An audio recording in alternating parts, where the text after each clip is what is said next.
Okay, today we're going to be looking at potential functions and conservative force fields, vector functions. So let's get started here.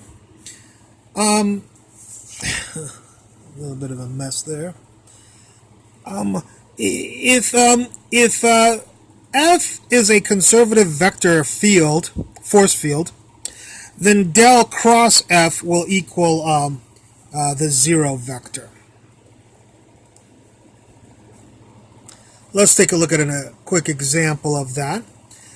Suppose you had the vector force function be y comma x comma z. Then del cross is partial x, partial y, partial z in a determinant, and then the components y, x, z in the bottom. And we'll do the cross product, which is this times this, partial z of x is 0, minus this times this, partial y of z is 0 right there. Then this times this, which is partial z with respect to y is 0. And then this times this is partial x of z is also 0 minus. And then we'll do this times this, which is 1. And this times this, which is 1 here. I assume you know how to do a cross product. How to do del cross f. And so we say that this, since we got a 0, 0, 0 vector, we say that yes, this force field is conservative, okay? Once we know it is conservative, we can find what's called a potential function for this vector force field. So let's try to find the potential function. We'll define it as phi is equal to the integral of the first term dx. Now if you want, you can do phi is equal to the integral of the second term x dy, or you could do phi is equal to the integral of z dz. So there's three possibilities. You choose whichever one you like. I'm just going to go with x here. So we have phi is equal to the first component, the integral of the first component of f dx. The integral of that with respect to x is xy plus some function of y plus some function of z, g of z, and f of y. What we'll do now is take the derivative of this, partial derivative of this with respect to y. The partial derivative of xy with respect to y is x. The partial derivative of a function of y is f prime. And the partial derivative of function of z is 0. You can put that in there if you like, just to be complete. We'll now take this derivative of phi with respect to y. Since it's y, the partial derivative with respect to y, we'll set it equal to the second component of the force vector function. So the second component is x, so x is this, and that has to equal this. So x equals x plus f prime. The x's cancel and f prime equals 0, so f equals some constant. Okay, now that you know that, you can modify your force function and say phi is equal to xy plus some constant plus g of z. And once you do that, right here, you'll take the partial derivative. You did it with respect to y, you'll now do it with respect to z. So there's no z, that's 0. There's no z, that's 0 plus 0. And then g of z will be g prime. We'll take that derivative with respect to, here we took the derivative with respect to y, we set equal to the second component. We'll take the derivative with respect to z, we set equal to the third component, of course. So phi z is this component, which is z, equals this function, g prime. We'll do the integral of both sides, and we get g is equal to z squared over 2. And so now that we have g and we have f, we can create our potential function.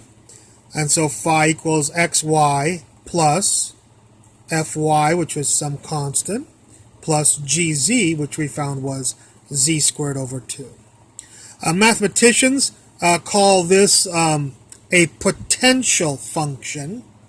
That is not the same as the potential energy function that physicists talk of. We'll see that in just a second.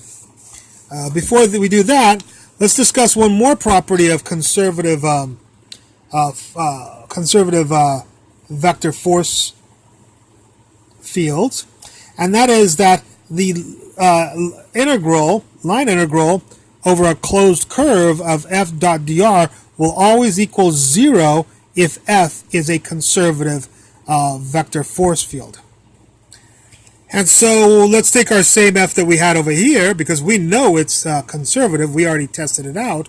So when we integrate it around the circle, closed circle of x squared plus y squared equals 1 from 0 to 2 pi, our answer better come out to be 0 or something. There's a mistake, either here or before.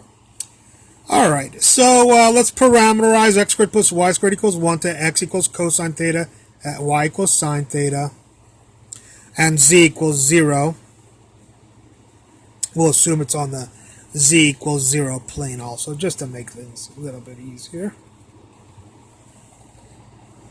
Have to define that curve three-dimensionally. We forgot z equals 0. All right, so z equals 0. So we'll take the derivatives dx, dy, and dz. And we already learned that f dot dr, the work function, or the line integral, f dot dr, is our work function, which is f dot dr. So who's f? F is y, y is sine theta, x is cosine theta, and z equals 0. So our function is sine theta, cosine theta, and 0. That's our force function. Dr is the differentials dx, dy, dz, which is negative sine, cosine, and 0. d theta. Dot these two, and if you dot those two, you'll get negative sine squared, and you get positive cosine squared, d theta. And cosine squared minus sine squared, of course, is cosine of 2 theta. And the integral of cosine 2 theta is sine 2 theta over 2, of course. And we're going to be going from all the way around the circle, which means from 0 to 2 pi.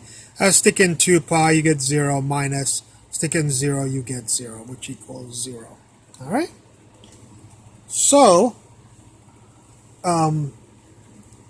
we've learned that a conservative force field can